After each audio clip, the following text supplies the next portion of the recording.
А колку карикатурата е шега? Ќе дознаеме од разговорот со карикатуристот Тоде Блажевски, кој веќе 60 години е присутен на македонската ликовна сцена, а неговите карикатури ја одразуваат сегашноста во која живее светот.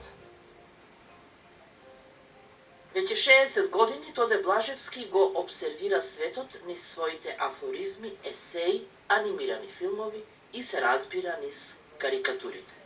Многу изложби и многу специјални награди ја потврдуваат неговата заложба низ карикатурата да го коригира светот кон подобро. Колку е карикатурата шега? Па таа е целосно шега. Шега, меѓутоа, така специфична, пософистицирана, да речеме, од обичната говорна шега, која што ја имаете во секојдневието. Таа е помислена и е така со трајни карактеристики. Еве, ако може да кажам дека всушност има два вида карикатури, дневно-политичка и галериска или уметничка, тогаш ова последната е особено шега, така специфична, бидејќи почива на трајни основи што произлегуваат од моралните норми на луѓето.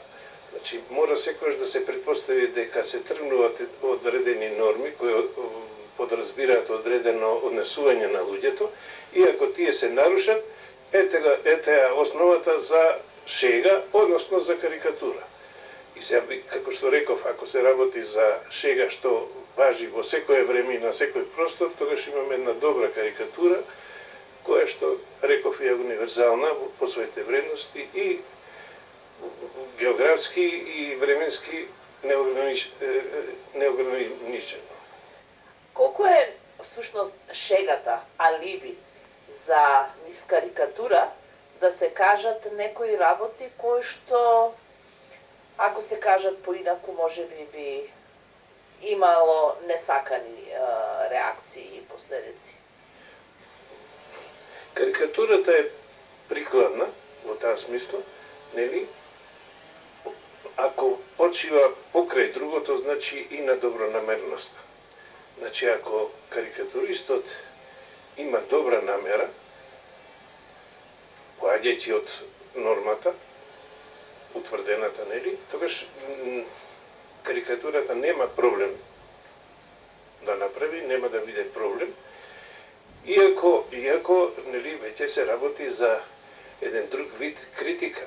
Едно е да речеме некој да биде официјално укорен или искаран, да речем народски, а друго е во вид на шега, односно во вид на карикатура.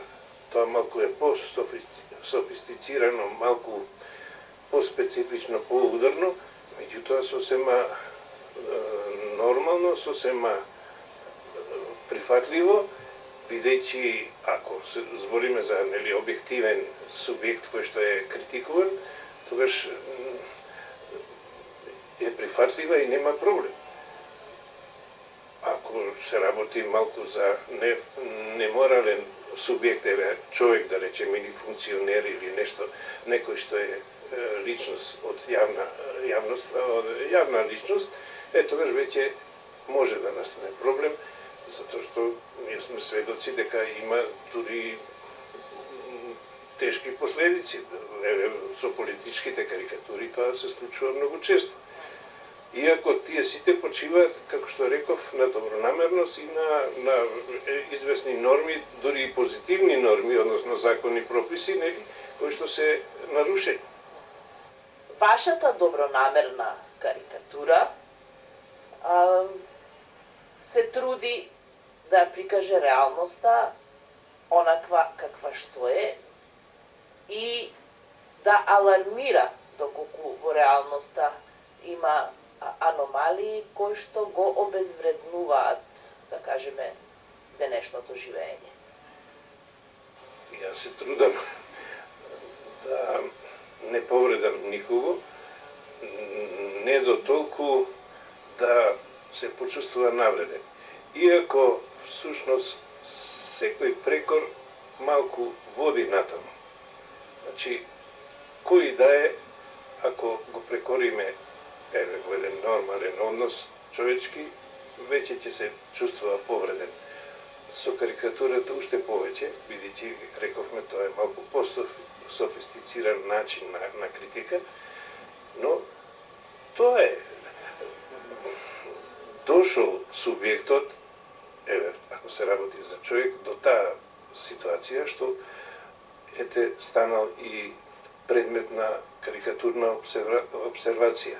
Меѓутоа, и ние нешто треба да кажеме, како карикатуристи, нели? Па тоа е, му се случило. Наредниот предизвик за Блажевски ќе биде меѓународната изложба на карикатури во Кипар на тема Маслиновата гранка.